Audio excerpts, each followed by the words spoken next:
My wife hid the fact she was pregnant with another man's child for months, and when I found out, I kicked her out and fought for custody of our real children in court. The moment I discovered my wife was hiding a secret that shattered my entire world, I felt like the ground beneath me had given way. She had been pregnant for months, not with my child, but another man's. The betrayal cut deeper than any wound I'd ever imagined, and when I finally confronted her, I knew life as I'd known it was over.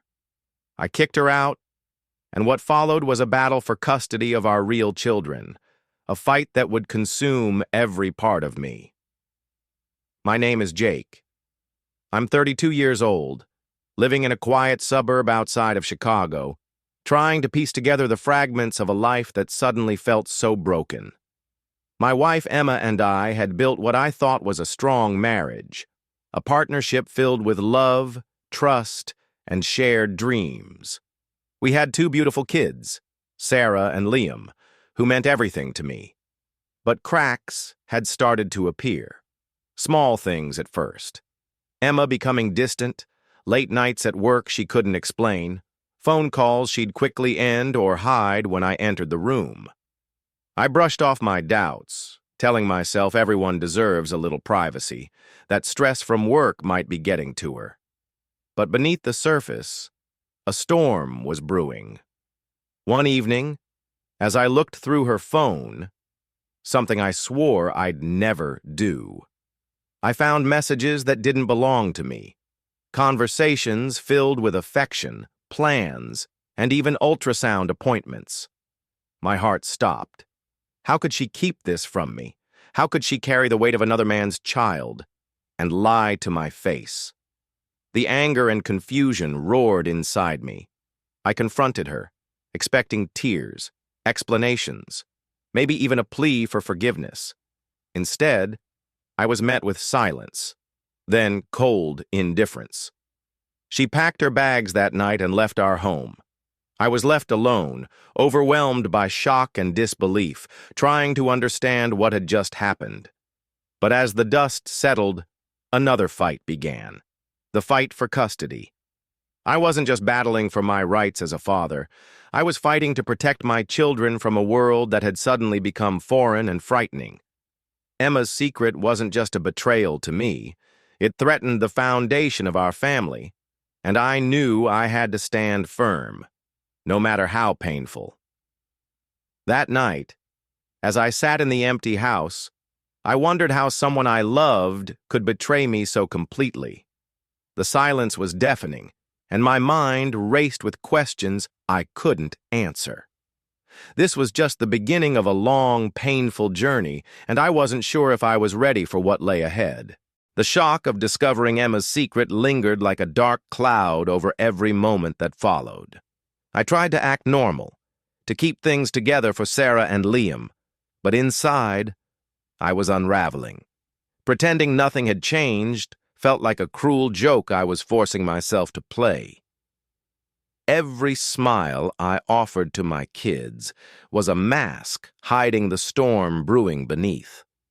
I started noticing things that didn't add up, little slips in Emma's story before she left, phone calls I couldn't trace, and strange absences that now made painful sense.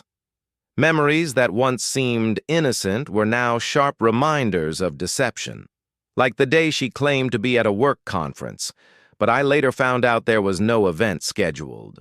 Or the nights she'd say she was too tired to talk, only to leave the house when I was asleep. I wrestled with my emotions. Was I overreacting? Was I imagining things? The part of me that loved her desperately wanted to believe there was an explanation, some way to fix what was broken. But the evidence kept piling up, and with it, the pain deepened. I began to notice changes in myself, too. I was angry, yes, but also numb. I found it hard to trust my own judgment. The man who once believed in unconditional love now questioned everything. Friends noticed my withdrawal, but I couldn't bring myself to share the full story. The shame and betrayal were too heavy. One day, while sorting through Emma's belongings she'd left behind, I found a diary. Curiosity overwhelmed me. Flipping through the pages, I read her thoughts, confessions of guilt, confusion, and fear. It was a side of her I never knew existed, and it complicated my anger with a fragile thread of sympathy. Still, the most unsettling part was yet to come. As I prepared to take legal steps to protect my children, I discovered another bombshell. Emma had secretly arranged for prenatal care months ago, completely excluding me. The doctor's notes, appointments, even ultrasound pictures, it was all hidden from me. This wasn't just betrayal, it was an erasure of my role as a father. That night, as I sat alone, the weight of what was lost pressed down harder than ever. My family was fractured, my trust shattered, and my future uncertain. But despite the despair, a flicker of determination burned inside me. I would fight, not just for custody, but to reclaim my life from the ruins. I couldn't stay silent any longer. The weight of deception was crushing me, and I knew I had to take action before the situation spiraled out of control. I began quietly gathering evidence, texts, emails, even receipts from places Emma visited when she claimed to be working late. I reached out to friends and family, hoping to piece together the truth from fragments I could trust. The tension inside me grew with every secret I uncovered. I was no longer the man who trusted blindly. I felt like a detective in my own life, chasing shadows that betrayed everything I believed in. Yet beneath the fury and confusion, a flicker of hope remained. Maybe I could salvage something from this wreckage. But the deeper I dug, the more tangled the story became. I found messages between Emma and another man, sweet, intimate, and unmistakably romantic. There were mentions of plans, dreams, and promises that were never meant for me. Each message felt like a fresh stab in the heart. I started noticing subtle changes in Emma's behavior as well.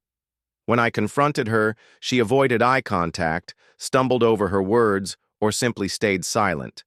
Once, I caught her deleting messages when she thought I wasn't watching. It was clear she was hiding more than she was willing to admit. At times, I questioned my own sanity. Was I becoming paranoid?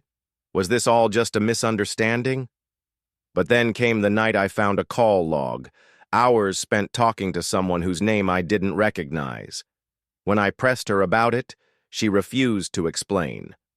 The mounting tension took its toll on our children. Sarah and Liam sensed the growing distance between us, the cold silences replacing warm family dinners. It broke my heart to see their innocent smiles fade under the weight of our broken home. And then came the night that changed everything. I was at home alone when I heard noises upstairs, whispers, hurried footsteps. I followed cautiously, heart pounding, only to find Emma packing bags in the dead of night. She didn't see me until I spoke, and in that moment I realized this wasn't just about a secret pregnancy anymore. It was about the life she was determined to live without me. The night I caught Emma packing her bags, the air was thick with unspoken words and shattered dreams. I stood frozen, my mind racing through every betrayal, every lie, every promise broken. She looked at me with a mixture of guilt and defiance, an expression I could never have prepared for. This wasn't just a departure, it was a declaration of war. In the days that followed, our home felt colder than ever. The silence between us was heavy, filled with the ghosts of conversations that never happened.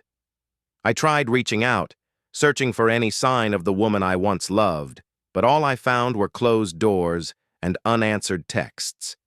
The life we built was crumbling, piece by painful piece. As Emma disappeared into her new secret world, the legal battle began. I fought tooth and nail for custody of Sarah and Liam, determined to protect them from the chaos that had engulfed our family. Court dates, lawyers, mediation sessions. The process was exhausting, both emotionally and financially. Every hearing reopened old wounds, and every victory felt bittersweet. Meanwhile, Emma's absence left a void that no one could fill. The children were caught in the crossfire, their innocent hearts bruised by the distance between their parents. I watched Sarah's once bright eyes grow dimmer, Liam's laughter fade into silence. The pain of their suffering was unbearable, fueling my resolve to fight harder. But the battle wasn't just in the courtroom. Behind the scenes, Emma was building a new life, one that excluded me and my children. Friends whispered rumors of her pregnancy being a secret she intended to keep from me forever. I grappled with the cruel irony. How could the woman I trusted most become the architect of my deepest pain? Despite the chaos, moments of clarity emerged. I realized this fight wasn't just about custody or betrayal, it was about survival, about reclaiming my family and my dignity. Each step forward was a testament to my love for my children, a promise that I would do whatever it took to protect them. And in the quiet moments, when the world seemed to hold its breath, I found strength in the smallest victories. A smile from Sarah, a hug from Liam, a reminder that amidst the storm, hope still flickered. As the legal battle raged on, I found myself navigating a maze of emotions, anger, heartbreak, hope, and exhaustion, all tangled together in a relentless storm. Every court appearance was a reminder of how far our family had fallen, yet it was also a battleground where I fought not just for custody, but for a chance to rebuild what was left of my life. The days blurred into weeks. Between meetings with lawyers, visits with the children, and sleepless nights filled with worry, I struggled to keep my balance. But I refused to let the chaos consume me. For Sarah and Liam, I had to be strong, even when my own heart was breaking. Throughout this ordeal, memories of happier times surfaced, bittersweet and haunting. I remembered Emma's laughter during family picnics, the way she'd tuck our kids into bed, and the quiet moments we shared before everything unraveled. Those memories became both a source of pain and motivation, a reminder of what I was fighting for. Yet the battle wasn't just legal. Behind the scenes, whispers and rumors threatened to tarnish my reputation. Emma's allies spread stories, painting me as the villain, the controlling ex-husband trying to tear a family apart. It was a cruel twist that cut deep, but I stayed focused on the truth and the love I held for my children. One night, exhausted and alone, I stumbled upon a letter Emma had left behind. It was raw and honest, filled with regret and confusion, but also with a haunting acknowledgement of the consequences of her actions. Reading those words was like reopening a wound, yet it also gave me a glimpse into the woman she was beneath the secrets. Despite everything, I began to see a fragile thread of hope. Maybe someday we could find a way to heal, not just for our children, but for ourselves.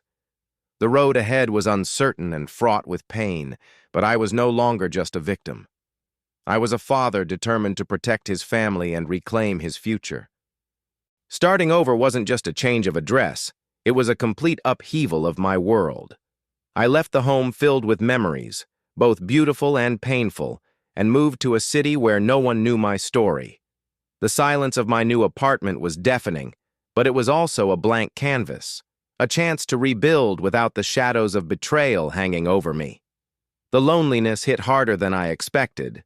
No familiar faces, no comforting routines, just me, my thoughts, and the constant ache of loss.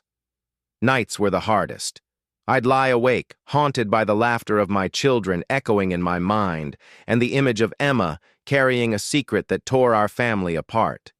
But in that solitude, I found a strange kind of strength. I began journaling, pouring my fears, regrets, and hopes onto paper.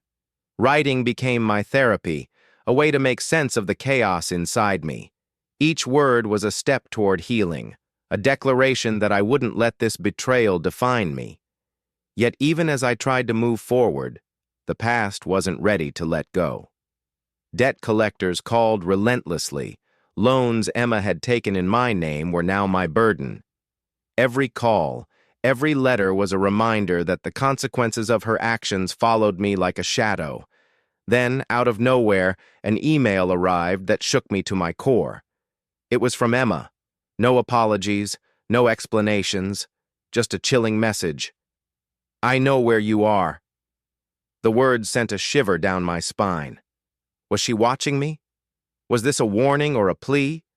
The lines between fear and hope blurred, and I realized my journey was far from over. In the days that followed, I braced myself for whatever came next. I wasn't sure if it would be confrontation or closure, revenge or forgiveness. But one thing was certain. I was no longer the same person who had walked away. I was stronger, wiser, and ready to face whatever the future held.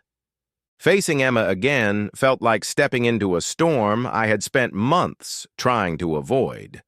When she showed up unannounced at my door, her eyes were a mix of regret and something I couldn't quite place, maybe desperation or guilt. The woman I once loved was now a stranger, and the silence between us carried years of pain. We talked, but it was less conversation and more a battle of raw emotions. She admitted to hiding the pregnancy, to the lies, to the betrayal, but begged for understanding.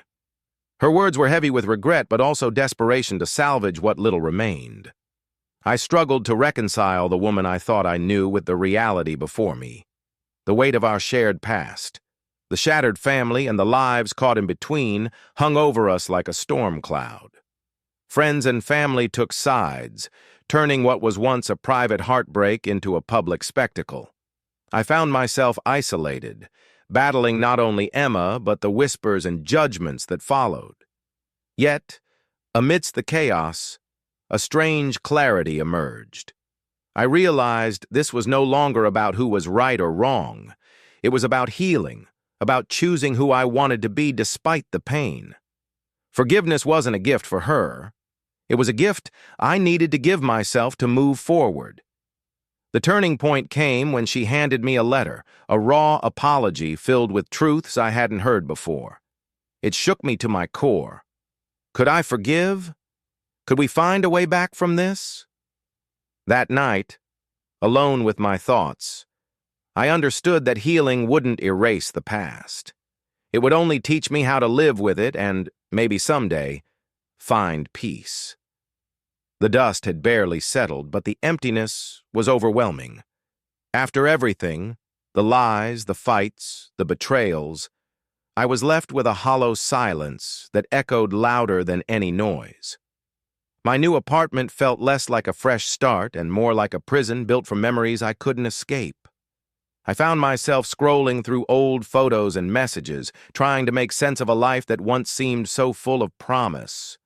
The faces smiled back at me, frozen in time, mocking the brokenness I now lived with. The pain was raw, but strangely comforting, a reminder that despite everything, those moments had been real. Journaling became my refuge. Writing down every thought, every ache, allowed me to face the chaos inside. Each word on the page was a small victory, a declaration that I wasn't defeated. The process was messy and painful, but slowly I began to stitch together the pieces of my shattered heart. Yet healing was not linear. Some days were filled with hope, others with despair. Trust was shattered, and the scars it left were deep. I wrestled with resentment and grief, but over time, I learned that forgiveness wasn't about them. It was about freeing myself. One evening, as the city lights flickered outside my window, a new determination took root. Maybe this pain wasn't the end, but a beginning. A chance to rebuild, to find purpose beyond the wreckage.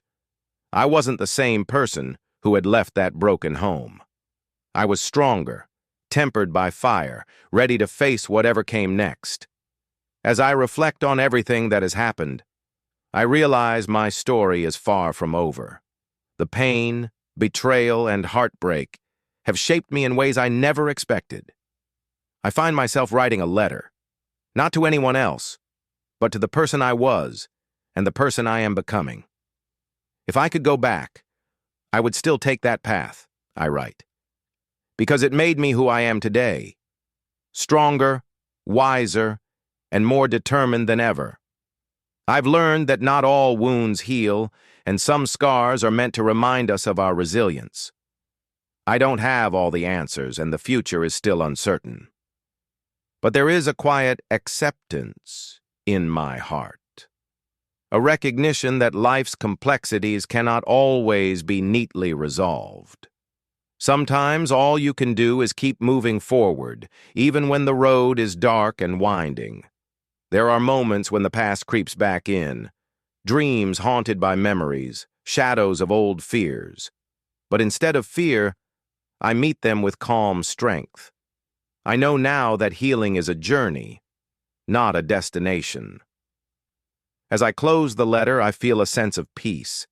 Not a triumphant victory, but a gentle acknowledgement of survival. My story, like so many others, is imperfect and ongoing, and that is okay. Sometimes the most powerful stories are the ones left unfinished, because they invite us to reflect, to feel, and to grow.